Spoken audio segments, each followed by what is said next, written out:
नमस्कार साथियों, मैं तुल भारत और आज हम कक्षा 7 की जो हमारे अतीत है, आप सबको पता है सोशल साइंस की पुस्तिका है, उसका पार्ट 4 है मुगल साम्राज्य। और मुगल साम्राज्य में हमने कुछ चीजें पढ़ ली थी और आज हम मुगल साम्राज्य के प्रमुख अभियान और घटनाएं के बारे में पढ़ेंगे। तो जो तालिका है, आज हम इस तालिका के बारे में पढ़ेंगे और ये बहुत महत्वपूर्ण तालिका है क्योंकि एनसीईआरटी की पुस्तिकाओं में जो भी तथ्य दिए जाते हैं वह प्रमाणित होते हैं और इसलिए हम इसको बहुत ध्यान से पढ़ेंगे। वीडियो में एंड तक जरूर बने रहिए क्योंकि वीडियो के एंड में आपकी पढ़ाई कैसे अच्छी हो सकती है उसके विषय में मैं कुछ जरूर आपको बताऊंगा। तो हम बिना समय को व्यर्थ करे शुरू करते हैं और इससे जुड़ी हुई और वीडियोस भी आप देख सकते हैं जिसके लिंक डिस्क्रिप्शन बॉक्स में मिलेंगे आपको। तो अभी हम शुरू करते हैं कि मुगल सम्राट प्रमुख अभियान और घटनाएं। तो हमें पता है कि जो मुगल साम्राज्य है, इससे पहले तो हम लोगों को पता है सल्तनत काल के बारे में सारी चीजें हमने थोड़ी थोड़ी आपको बताई थी और पीछे वाले चैप्टरों में भी हमने उसके बारे में पढ़ा था। और सल्तनत, दिल्ली सल्तनत का किस तरीके से मुगल साम्राज्य में परिवर्तन हुआ। मुगल साम्राज्य के जो पहला शासक था वो बाबर। तो बाबर 1526 से 1530 तक उसने निरंतर भारत में आकर जंगें लड़ी और उसके बाद में वो किस प्रकार से विजय हुआ। तो आपको पता है कि 1526 में पानीपत के मैदान में इब्राहिम लोदी एवं उसके अफगान समर्थकों को हराया। ठीक है, तो इब्राहिम लोदी वंश का आखिरी जो था शासक था। आपको पता है कि गुलाम वंश, फिर खिलजी वंश, फिर सैयद वंश, फिर तुगलक वंश और उसके बाद में लोदी वंश आया था। और लोदी वंश का जो अंतिम शासक था वो इब्राहिम लोदी था और इब्राहिम लोदी को हराकर बाबर ने भारत पर कब्जा किया। एक तरीके से भारत पर मुगल साम्राज्य का एक तरीके से शासन शुरू होना स्टार्ट हुआ। क्योंकि आप देखेंगे कि उसके बाद में 1527 में उसने खानवा में राणा सांगा और राजपूत राजा और उनके समर्थकों को हराया था। मतलब आप जो खानवा में राणा सांगा और राजपूत जो राजा थे, जो उनके साथी थे, उन लोगों को बाबर ने हराया। फिर 1528 में चंदेरी में राजपूतों को हराया। ठीक है, और उसके बाद में फिर अफगानों के साथ में लड़ाई हुई 1529 के अंदर। और अपनी मृत्यु से पहले दिल्ली और आगरा में मुगल नियंत्रण स्थापित किया। बहुत छोटे काल के लिए दिल्ली में आए थे 1526 से 1530, क्योंकि उससे पहले तो अपना जीवन बाहर जिस देश से आए थे उस देश में उन्होंने गुजारा था। लेकिन इस 4-5 साल में निरंतर युद्ध करते हुए भारत पर कई विजय हासिल की। हम इस पे नहीं जाएंगे कि किस किस प्रकार से युद्ध हुए, क्या क्या कारण थे जीत के हार के, लेकिन हमें ये सीक्वेंस पता होना चाहिए कि मुगल सम्राट जो आए उनमें सबसे पहले कौन था और कौन किसके पुत्र थे। इस प्रकार से हमें ये नॉलेज होनी चाहिए। तो बाबर के बाद में हुमायूं आया। ठीक है, आपको पता है 1530 से 1540 एवं 1555 से 56 यही जो काल था जिसमें हुमायूं ने राज किया। हुमायूं बाबर का पुत्र था। अब क्या था कि पहला आप देखेंगे कि हुमायूं ने अपने पिता की वसीयत के अनुसार जायदाद का बंटवारा किया। प्रत्येक भाई को एक एक प्रांत मिला। ठीक है, उसके भाई मिर्जा कामरान की महत्वाकांक्षाओं के कारण हुमायूं अपने अफगान प्रतिद्वंदियों के सामने फीका पड़ गया। शेर खान ने हुमायूं को 2 बार हराया, 1539 में चौसा में और 1540 में कन्नौज में। ठीक है, तो आप ये देखेंगे कि 1539 में चौसा और 1540 में कन्नौज में इन पराजयों ने उसे ईरान की ओर भागने को बाध्य कर दिया। ये शेर खान कौन है? इसने ही बाद में शेर शाह सूरी, ठीक है, इसकी उपाधि धारण की थी। शेर शाह सूरी, ये वही शेर खान है। इसकी वजह से ही जो हुमायूं था, हुमायूं को क्या करना पड़ा था? जाना पड़ा था ईरान में। हुमायूं ने सफाविद शाह की मदद ली और उसने 1555 में दिल्ली पर पुनः कब्जा कर लिया। परंतु उससे अगले वर्ष इस इमारत में एक दुर्घटना से उसकी जो थी वो मृत्यु हो गई। तो उससे अगले वर्ष जो ये इमारत देख रहे हैं आप, इसमें दुर्घटना से उसकी मृत्यु हो गई थी। ठीक है, अब क्या देखेंगे आप कि 1556 से 1605 के बीच की बात अब हम यहाँ पे आ जाते हैं। ठीक है, 1555 से 1556 तक तो आपको पता ही है, 1 साल के लिए वो यहाँ पे आया था हुमायूं दोबारा। और 1556 से 1605 तक बड़े लंबे टाइम तक, एक तरीके से 50 साल ही मान लीजिए, अकबर का राज रहा। ठीक है, 13 वर्ष की अल्प आयु में अकबर सम्राट बना। अब 13 वर्ष की अल्प आयु क्या मतलब? छोटी सी आयु। अल्प मतलब कम आयु, दीर्घ मतलब ज्यादा, अल्प मतलब छोटा, दीर्घ मतलब ज्यादा, ठीक है, आपको मैंने बताया था, इसलिए आप थोड़ा सा इन चीजों को ध्यान रखिए कि 13 वर्ष की अल्प आयु में उसके शासन काल के 3 अवधियों में विभाजित किया जा सकता है। कितने? 3 अवधियों में उसको विभाजित किया जा सकता है। ये अकबर है, और अकबर का आप देखेंगे कि 1556 और 1570 के मध्य, अब छोटा था, अब अगर आप छोटे हो, अभी आप सब लोग छोटे हो, तो आप क्या, हम लोग क्या करते हैं अगर हम छोटे हैं, तो हम अपने संरक्षक जो हमारे पेरेंट्स, जो हमारे गार्जियन है, उसके अंडर रह के हम लोग सारे काम करते हैं। तो उस समय छोटी आयु में 1556 से 1570 तक के मध्य अपने संरक्षक बैरम खान, ठीक है, बैरम खान यहाँ पे नाम आप देख पा रहे हैं, और अपने घरेलू कर्मचारियों से स्वतंत्र हो गया, ठीक है। उसने सूरी और अन्य अफगानों निकटवर्ती राज्यों को मालवा और गोंडवाना तथा अपने सौतेले भाई मिर्जा हाकिम और उजबेगों के विद्रोह को दबाने के लिए सैन्य अभियान चलाया। 1568 में सिसोदियों की राजधानी चित्तौड़ और 1569 में रणथंभौर पर कब्जा कर लिया। चित्तौड़ और रणथंभौर आपको पता होगा राजस्थान में है। तो क्या है कि 1556 और 1570 के मध्य अकबर अपने संरक्षक बैरम खान और अपने घरेलू कर्मचारियों से स्वतंत्र हो गया। इस टाइम जब वो 1556 में इसने 13 वर्ष के अल्पायु में सम्राट बना, और तो वो अपने संरक्षकों से आजाद हो गया। उसने सूरी और शेरशाह सूरी है ना, उसने सूरी और अन्य अफगानों और निकटवर्ती राज्य, जो निकटवर्ती राज्य थे दिल्ली के, और मालवा और गोंडवाना तथा अपने सौतेले भाई मिर्जा हाकिम और उज्बेकिस्तान के उज्बेगों के विद्रोह को दबाने के लिए सैन्य अभियान चलाए। 1568 में सिसोदिया की राजधानी चित्तौड़ और 1569 में रणथंभौर पर कब्जा कर लिया गया, ठीक है। और दूसरा चरण क्या था? 1570 और 1585 के मध्य, ठीक है, गुजरात के विरुद्ध सैनिक अभियान चलाया, ठीक है। दूसरा आप देखेंगे कि 1570 से 1585 के मध्य गुजरात के विरुद्ध सैनिक अभियान चलाए। इन अभियानों के पश्चात उसने पूर्व में बिहार, ठीक है, बंगाल, उड़ीसा में अभियान चलाए, जिन्हें 1579 से 1580 मतलब ये एक साल में मिर्जा हाकिम के पक्ष में हुए विद्रोह ने और जटिल कर दिया, ठीक है। तो क्या हुआ कि भाई इन अभियानों के पश्चात उसने, ये जो अभियान थे, गुजरात वाला जो अभियान था, मध्य गुजरात के विरुद्ध सैनिक अभियान चलाने के बाद इन अभियानों के पश्चात उसने पूर्व में बिहार, बंगाल और उड़ीसा, मतलब आपको पता है भारत के पूर्वी क्षेत्र में ये पड़ेगा, ठीक है, अगर आप बीच से देखेंगे, और पश्चिम में गुजरात है, और उड़ीसा में अभियान चलाया, जिन्हें 1580 में मिर्जा हाकिम के पक्ष में हुए विद्रोह ने और जटिल कर दिया। और 1585 से 1605 के बीच का समय आ गया। तीसरा कि इस के बीच के, मध्य का मतलब होता है बीच, मध्य मतलब बीच में, है ना। मध्य प्रदेश क्या है? मध्य प्रदेश भारत के बीच में है, इसलिए उसका नाम मध्य प्रदेश है। मध्य मतलब बीच का स्थान, केंद्र का स्थान। तो 1585 और 1605 के मध्य, इस समय के बीच में अकबर के साम्राज्य का विस्तार हुआ। उत्तर पश्चिम में अभियान चलाए गए, सफाविदों को हराकर कांधार पर कब्जा किया गया और कश्मीर को भी जोड़ लिया गया, ठीक है। तो आपको पता लगा कि 1685 से 1605 के बीच में उसने सफाविदों को भी हरा दिया और कांधार पर कब्जा कर लिया। कांधार कहाँ है? कांधार आज के अफगानिस्तान में है। कश्मीर तो आपको पता ही है, भारत का सबसे ऊपरी हिस्सा। मिर्जा हाकिम की मृत्यु के पश्चात काबुल को भी उसने अपने राज्य में मिला लिया। दक्कन में अभियानों की शुरुआत हुई और बरार, खानदेश और अहमदनगर के कुछ हिस्से को भी उसने अपने राज्य में मिला लिया। अब ये दक्कन क्या है? दक्कन वह क्षेत्र है महाराष्ट्र के अंदर, आप देखेंगे दक्कन का पठार है, जो पूना वगैरह इस क्षेत्र में पड़ता है, ठीक है, बिल्कुल मतलब देखेंगे आप, एक दक्कन का पठार है, ऊपरी हिस्सा है। आप लोगों ने जो भूगोल के अंदर ज्योग्राफी में देखा होगा, और नहीं देखा होगा तो उसकी भी जो लिंक है डिस्क्रिप्शन बॉक्स में हम डाल देंगे, तो आपको प्रायद्वीपीय पठार के बारे में पता लग जाएगा, प्रायद्वीपीय भारत के बारे में पता लग जाएगा। तो क्या हुआ कि इन हिस्सों पे भी उसने अपने राज्य में ना जोड़ लिया, दक्कन के क्षेत्रों को, जिसमें बरार, खानदेश और अहमदनगर थे। अपने शासन के अंतिम वर्षों में अकबर की सत्ता राजकुमार सलीम के विद्रोह के कारण लड़खड़ाई।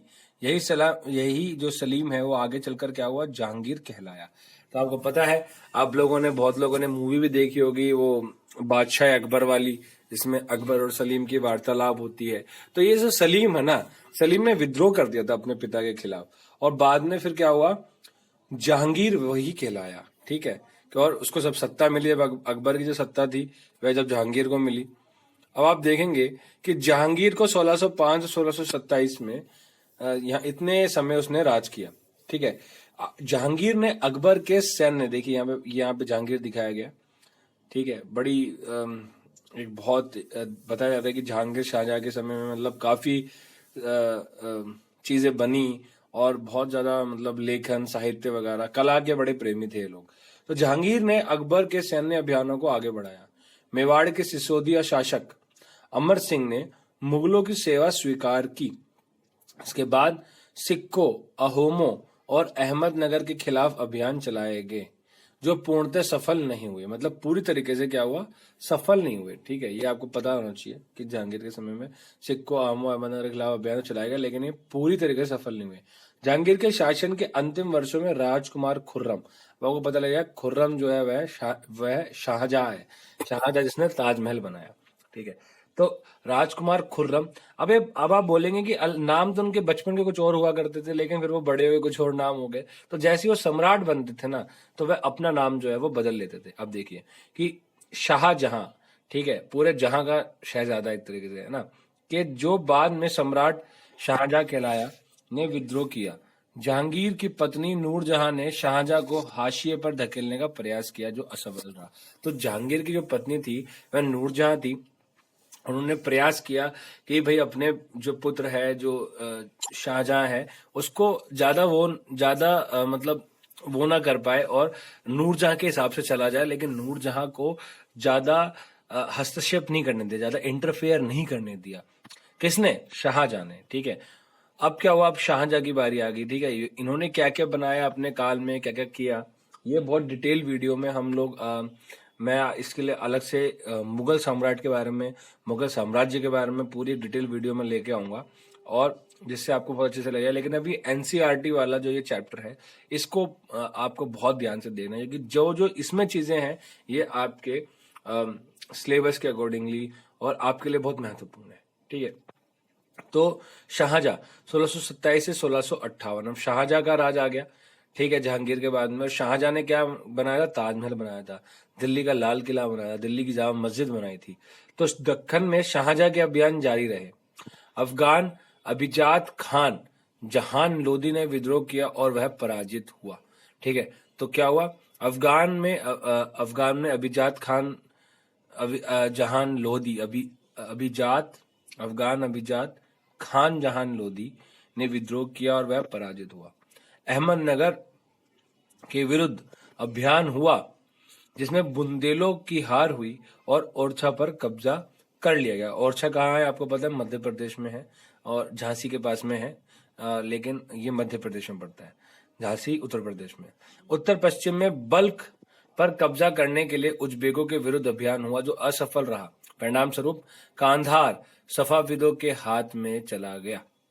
ठीक है, मतलब अभी जो कांधार जीते थे सफाविदों से, वो वापस शाहजहां के पास वो वापस सफाविदों के पास चले गया शाहजहां के शासनकाल में।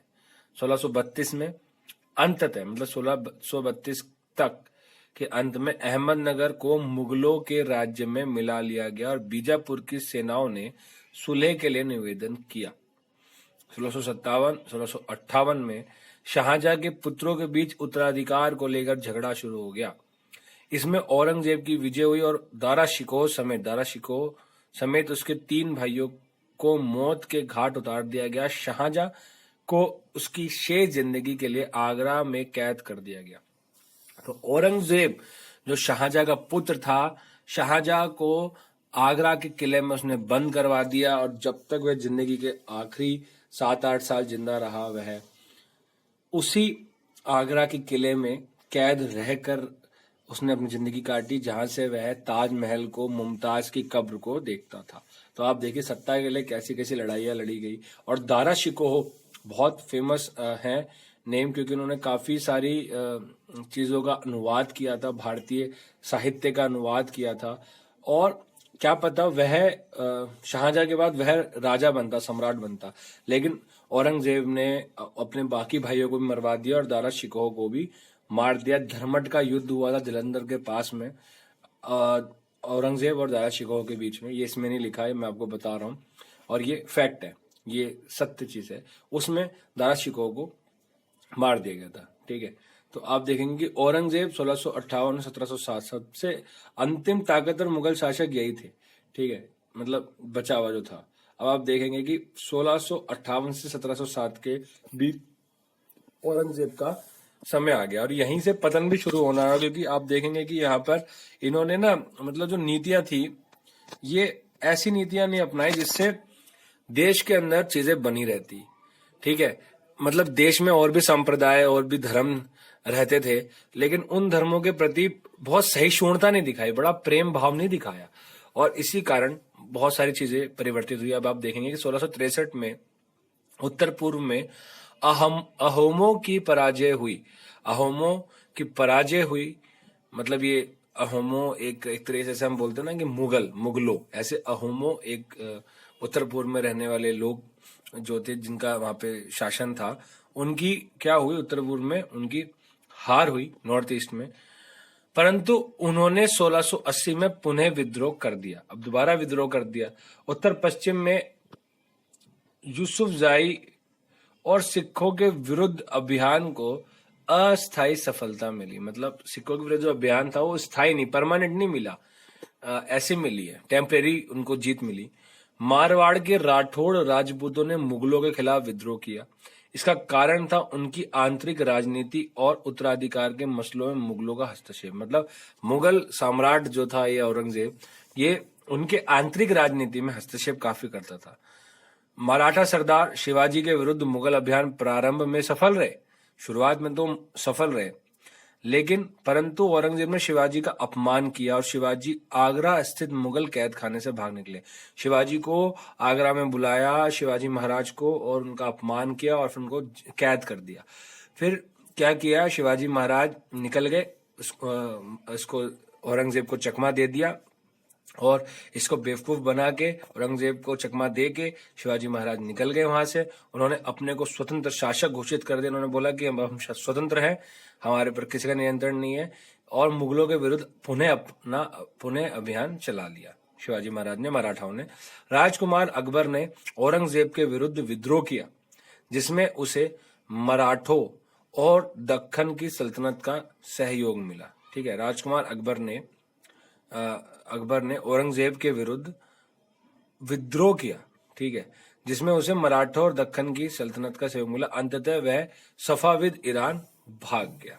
ठीक है, तो ये अकबर के विद्रोह के पश्चात औरंगजेब के, अब ये वाला अकबर नहीं है, ये दूसरा अकबर है। ठीक है, अब आप कंफ्यूज नहीं होना, ये दूसरा अकबर है। वो वाले अकबर तो ऊपर हमने पढ़ लिए, ये दूसरे अकबर है। ये इनके राजकुमार अकबर औरंगजेब के विरुद्ध, मतलब औरंगजेब के पुत्र। तो अकबर के विद्रोह के पश्चात औरंगजेब ने दक्खन के शासकों के विरुद्ध सेनाएं भेजी। अब सीधी, ये पहले भी यही हुआ था। ठीक है, कि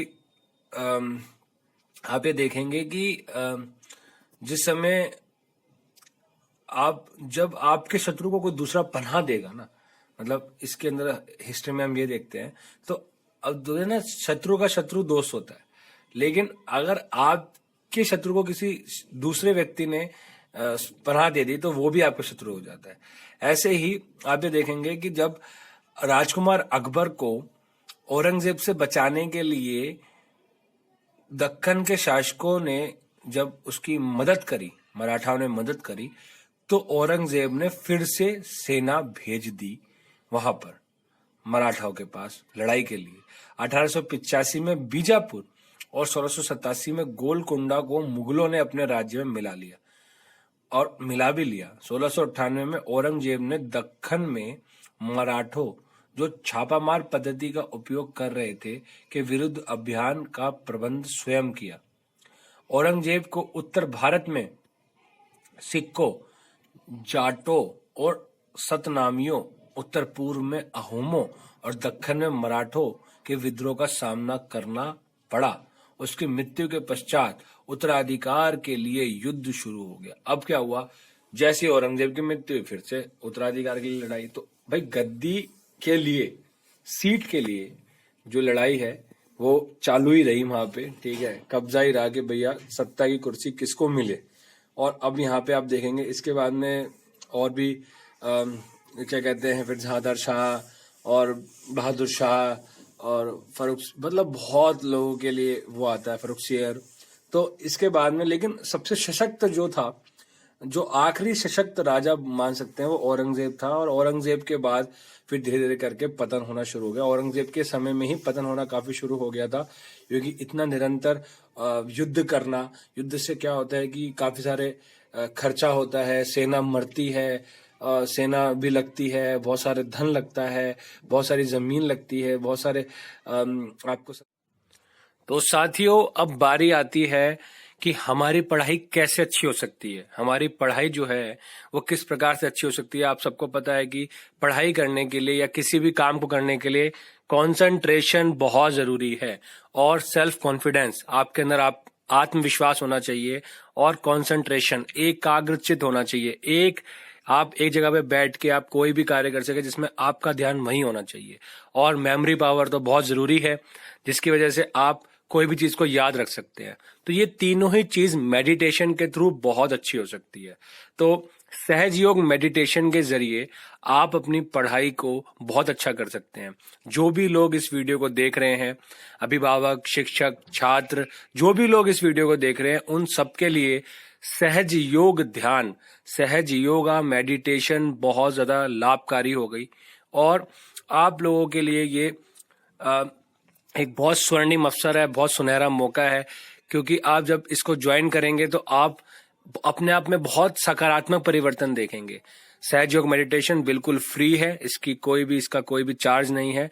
आप ऑनलाइन, ऑफलाइन, कहीं पे भी या वेबसाइट के थ्रू आप ज्वाइन कर सकते हैं। इसके लिंक डिस्क्रिप्शन बॉक्स में आपको मिल जाएंगे, और आप बहुत बहुत बहुत आगे बढ़ेंगे अपनी लाइफ में। आप मेडिटेशन को जरूर करिए, नियमित रूप से करिए। तो ये लिंक है वो डिस्क्रिप्शन बॉक्स में मिल जाएंगे। प्लीज आप डिस्क्रिप्शन बॉक्स में जाइए, नीचे वीडियो के नीचे, और वहां पे उन लिंक्स के थ्रू आप इन सेशंस को ज्वाइन कीजिए, जो कि बिल्कुल फ्री है। तो मैं आशा करता हूं कि आपको वीडियो अच्छी लगी होगी, आपने देखा, आपको ये अच्छा लगा। और जल्दी मिलेंगे नेक्स्ट वीडियो में। घर पे रहिए, स्वस्थ रहिए, मस्त रहिए। चैनल को सब्सक्राइब कीजिए और सहज योग मेडिटेशन में ज्वाइन कीजिए और जीवन का आनंद पाइए। Thank you.